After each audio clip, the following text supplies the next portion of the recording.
For over 5 decades, George and Eleanor Whitmore lived what appeared to be a quiet, fulfilled life.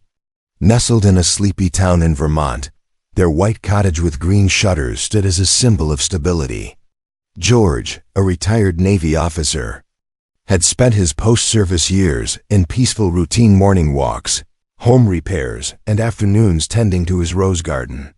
Eleanor, now 70, was known in the neighborhood for her calm demeanor and gracious smile. She volunteered at the church, read historical novels, and kept the house in perfect order. Together, they represented the kind of old-fashioned love people admired. Their anniversary celebrations were legendary in the neighborhood's simple, warm gatherings that echoed a sense of permanence. Friends often said they were the kind of couple who had figured it all out. 3 children, now grown with families of their own, often visited on weekends. Their fridge was always full. Their laughter, though quieter with age, still filled the living room. George was dependable, always with a tool in hand or a plan for the day. Eleanor was soft-spoken, polished, and precise in everything she did, from arranging flowers on the dining table to folding the laundry, just so no one questioned how well they lived. George had always been a meticulous planner. Over the years, he had built a small fortune, mostly through conservative investments and careful budgeting. There was no extravagance, just steady growth.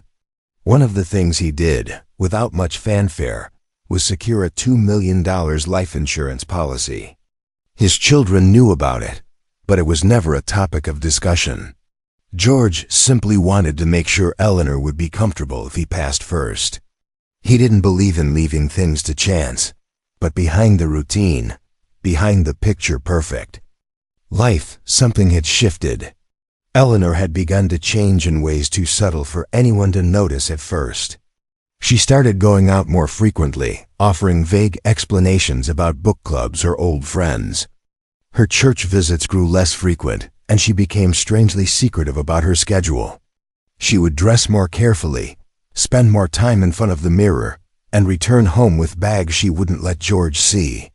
He, trusting as ever, assumed she just needed space. There were other signs too. Her warmth had dulled.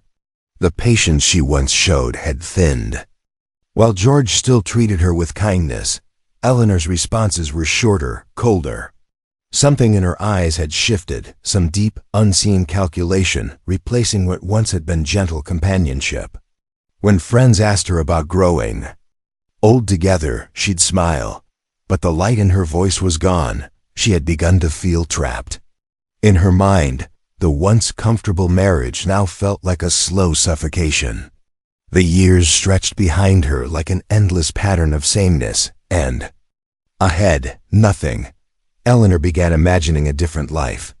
One without obligations, one with freedom, perhaps even excitement. The walls of their home, once comforting, now felt like they were closing in. She didn't talk to her children about it. She didn't even admit it to herself.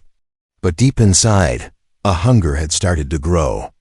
Not for love or attention or peace, but for something sharper, power, control, wealth. The kind of life she had never dared to imagine, now suddenly felt within reach. All it would take was one fall, one night, one carefully crafted story, and the man she had loved for 50 years wouldn't see it coming. Asterisk. It was a cold February morning when the 911 call came in. Eleanor's voice was trembling as she told the dispatcher that her husband had fallen down the stairs. When emergency responders arrived at the Whitmore residence, they found George lying motionless at the foot of the staircase. His neck was twisted unnaturally, his eyes wide open, frozen in shock. Eleanor stood nearby, clutching the shawl around her shoulders, tears running down her face. The house was silent. There were no signs of struggle, no broken furniture, no forced entry. To the paramedics, it looked like a tragic accident. A man in his 70s, possibly disoriented in the night, losing his balance and tumbling down the stairs. Eleanor told them that George had complained about feeling dizzy for the past few days. She said she had begged him to see a doctor, but he had brushed it off. The initial police report supported her story. The officer on duty noted that there were no immediate signs of foul play. The stairs were hardwood and steep, a plausible danger for someone elderly. The temperature had dropped the night before, and Eleanor mentioned that George might have gone to adjust the thermostat when he slipped. The coroner's report came back quickly. Cause of death: broken neck due to blunt force trauma from a fall. No toxic substances in his system. Case closed. Friends and family mourned. A small funeral was held at the local church where Eleanor had once volunteered. Neighbors brought casseroles and condolences. People shared stories of George's generosity and loyalty. Many noted how strong Eleanor appeared, standing quietly. At the service, her face calm, her voice steady as she thanked mourners for coming.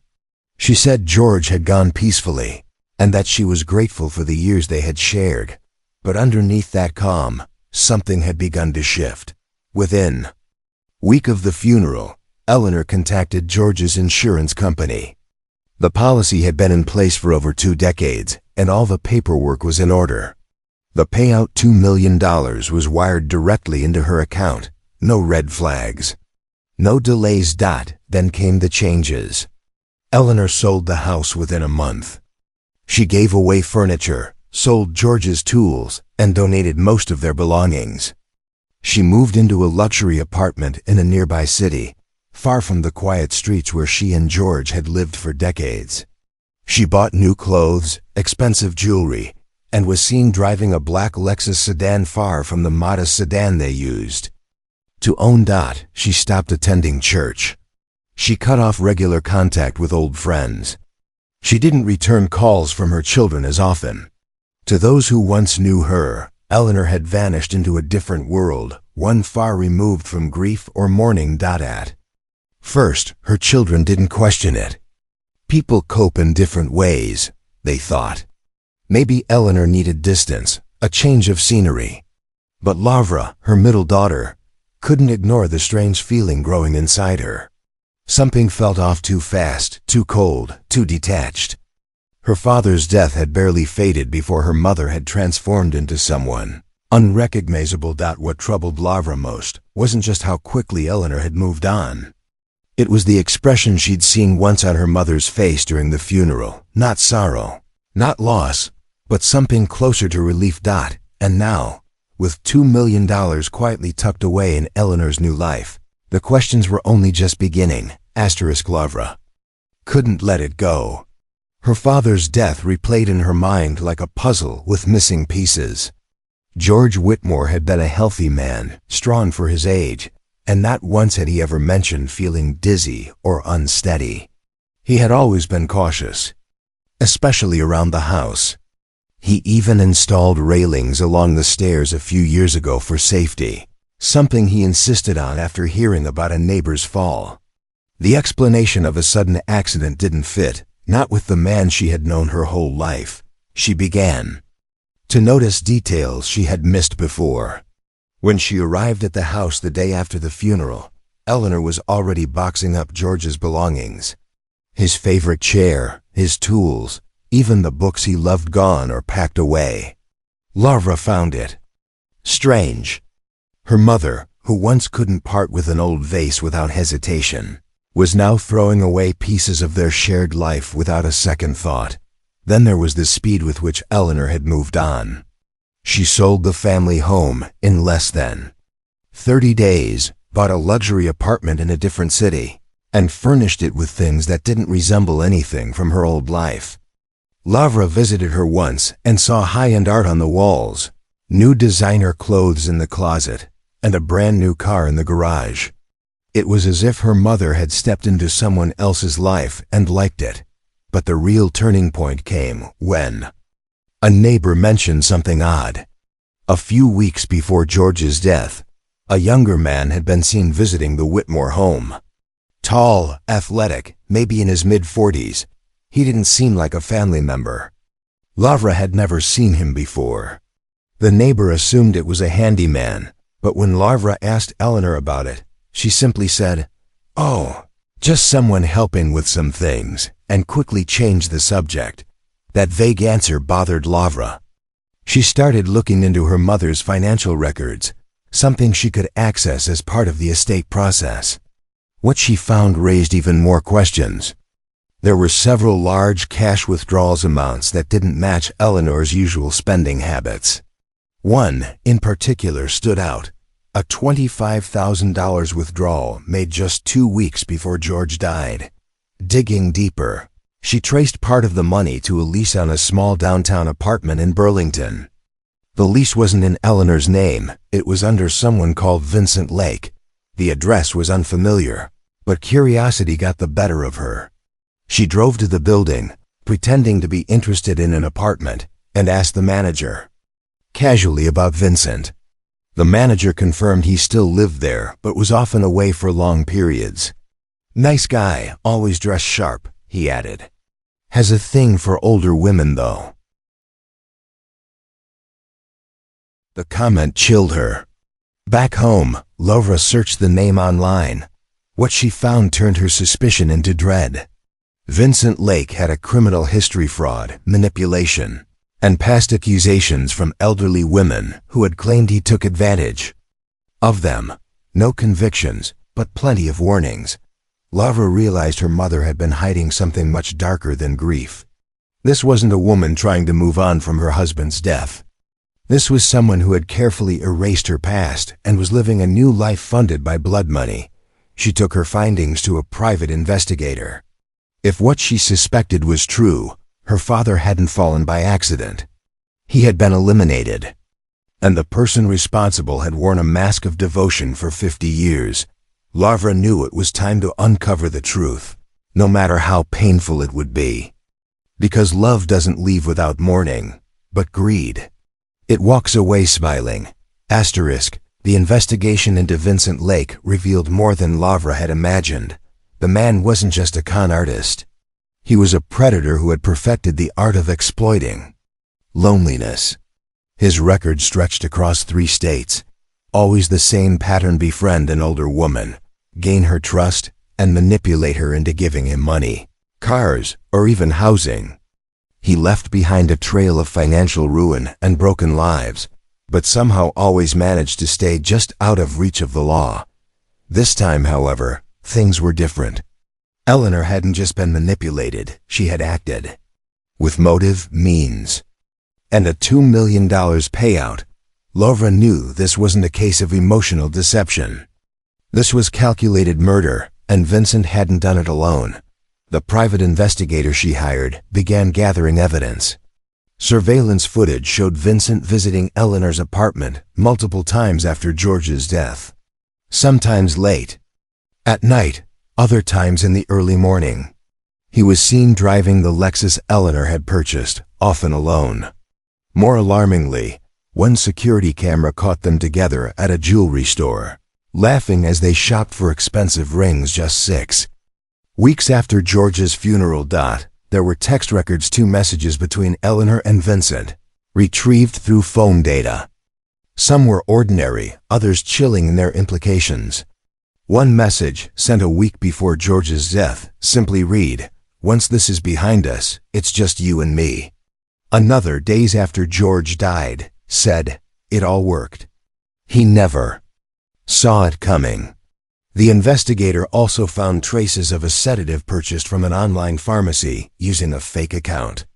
The delivery was made to a P.O. box registered under a name that had no history, likely fake.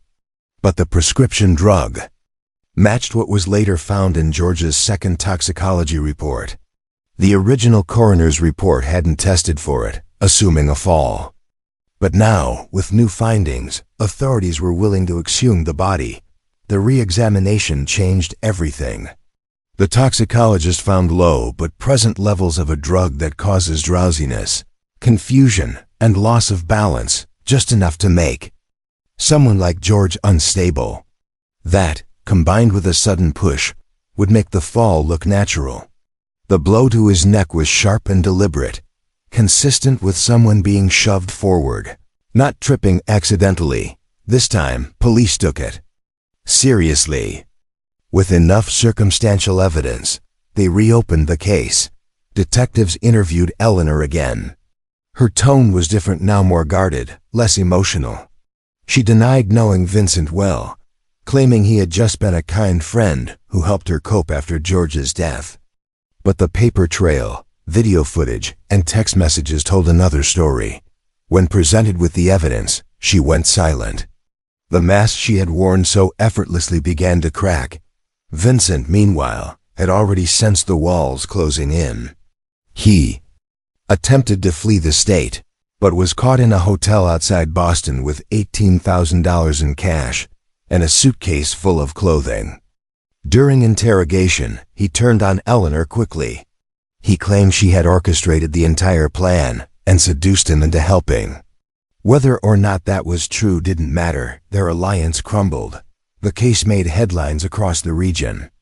The elderly widow who had once been the symbol of loyalty and love was now being charged with first-degree murder, fraud, and conspiracy. Her trial was set, and the evidence was overwhelming. Lavra attended every hearing, watching the woman who raised her sit in silence, dressed in plain jail-issued clothing, eyes empty. She had wanted freedom, wealth, and passion. Instead, she would spend the rest of her life behind bars. George hadn't just died. He had been discarded for money, for desire, for someone who vanished the moment it all fell apart. 50 years of marriage, destroyed by one cold plan. The courtroom was silent as the final verdict was read aloud. Eleanor Whitmore, once regarded as the heart of her family, the gentle matriarch of the community, was found guilty on all charges: murder, conspiracy, and insurance fraud. The moment the word guilty echoed through the chamber, she didn't flinch. She sat motionless, lips pressed tightly together as if bracing herself for the inevitable. Vincent Lake, her co-conspirator and secret lover, had already taken a plea deal in exchange for testifying against her. He received a reduced sentence, but his words sealed Eleanor's fate. During the trial, prosecutors painted a chilling portrait of premeditation. They laid out the timeline in painstaking detail: how Eleanor had met Vincent at a community event, how their relationship intensified behind George's back, how together they crafted the plan to eliminate him. They showed the text messages, the cash withdrawals, the purchase of the sedative, and the false story Eleanor fed the police. Every step was part of a blueprint for murder, designed to look like tragedy. The insurance policy, a seemingly thoughtful gesture by George, had become the motive for his death. It had been meant to protect Eleanor, to ensure she never had to worry. But in the end, it was the very thing that made her see him as disposable. Lavra and her siblings watched the trial unfold with a mix of pain and disbelief. The woman they had loved, trusted, and celebrated had committed a crime so cold, so calculated, it shattered their entire understanding of family. Lavra had led the charge for justice, but even she struggled to make peace with what had happened. Each day in court felt like a betrayal being carved into stone. Every piece of evidence turned memories into poison. Eleanor's sentencing came swiftly. Life in prison without the possibility of parole. The judge, somber and stunned, said it was one of the most heartless crimes he had ever presided over, not just because of the planning, but because of the quiet cruelty. You waited 50 years, he said, and in the final stretch of a long, loyal marriage, you chose greed over gratitude, deception over devotion. Eleanor showed no emotion. She only nodded once and was led away in handcuffs, the sound of chains replacing the soft clink of her once elegant bracelets. Court reporters scribbled furiously. The cameras captured every moment. And yet, the most powerful image was Eleanor herself, aged, empty, and utterly alone. In the months that followed, the story haunted the small Vermont town. The house was never resold. It sat vacant, the garden overgrown, the front porch gathering dust. George's name was spoken quietly, reverently, like someone who had been taken too soon, for reasons too cruel to comprehend. His photo remained on the mantel of Laura's home, a reminder of the father who had loved without limits, Vincent Lake, despite his lighter sentence, would spend decades in prison. His charm, the very weapon he had used so effectively, was now worthless behind bars. Eleanor, now over 70, adjusted to prison life with the same cold precision she had used to plan a murder. She read alone, kept to herself, and spoke only when necessary. No visits, no letters. Her children never came. She had wanted freedom. She had wanted wealth. She had wanted a new beginning. Instead, she got silence. A silence that would follow her for the rest of her days, locked behind steel doors and concrete walls. And in that silence, all she had left was the memory of the man she had loved once, or at least claimed to. A man who gave her 50 faithful years, only to be repaid with a shove into the dark.